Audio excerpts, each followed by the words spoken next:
There is a deep, primal instinct built into the human brain that violently opposes waking up early in the freezing cold to exercise.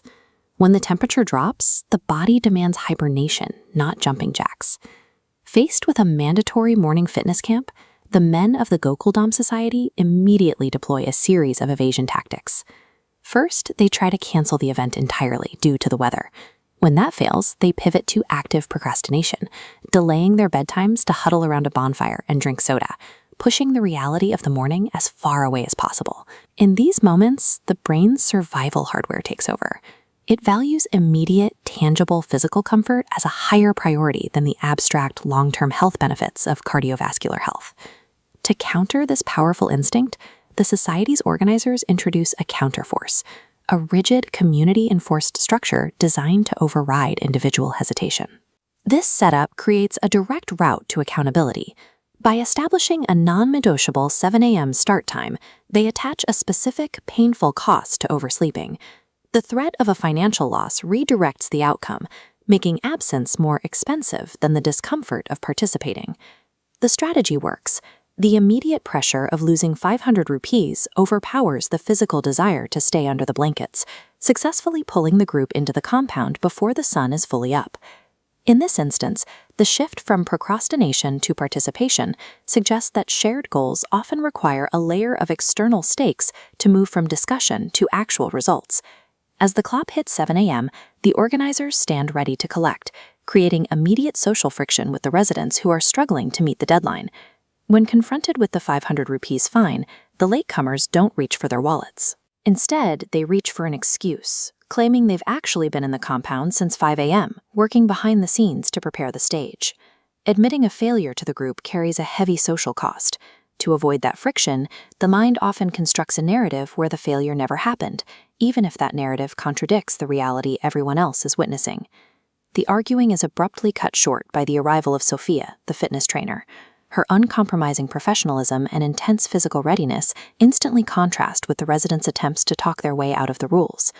Breaking through the excuses a peer group uses to protect itself usually requires this kind of external authority, someone who is focused on the objective goal rather than the social comfort of the group. Sophia immediately applies physical pressure, ordering the unconditioned group to run 5 continuous laps around the Society compound under her direct supervision. Forced past their usual limits, the participants' stamina breaks down quickly. Heavy breathing and dragging feet take over as the physical reality of their lack of fitness sets in.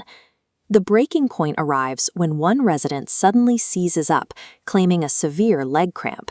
It is a perfectly timed attempt to find a valid reason to stop the labor.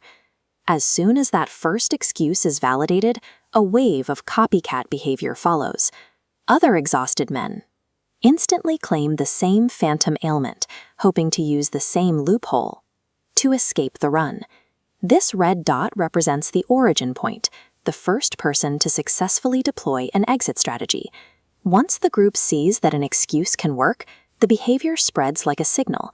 It gives everyone else a visible path to exit the workout without quitting. When the demands of a system feel too punishing, the members will collaborate to find and share loopholes that lower the pressure for everyone. The workout ends and the trainer moves into the evaluation phase, delivering individual health assessments to each participant. The feedback is unarguable. She details the physiological facts, the need to lose inches of belly fat, the lack of necessary muscle mass, and the immediate requirement for strict dietary changes. This influx of objective data neutralizes the deceptions and the fake injuries from earlier. There are no loopholes in a fitness assessment. You can lie to your neighbors to avoid a late fee, and you can mimic a cramp to escape a run, but you cannot negotiate with the biological reality of your own body. The most telling moment of the morning comes when Babuji, the oldest resident, is declared the most physically fit.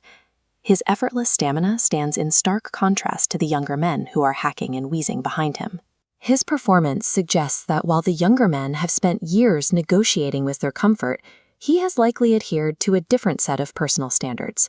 It all leads back to that initial choice in the dark, the desire to stay in a warm bed and avoid the hard work. Isolated individuals will almost always give in to their own excuses. We are masters at convincing ourselves that we've done enough, or that the cold is too much to handle. Achieving a goal usually requires more than just a personal wish. It requires the collective pressure, the clear rules, and the unbreakable accountability of a community to force us into the habits we might never choose on our own.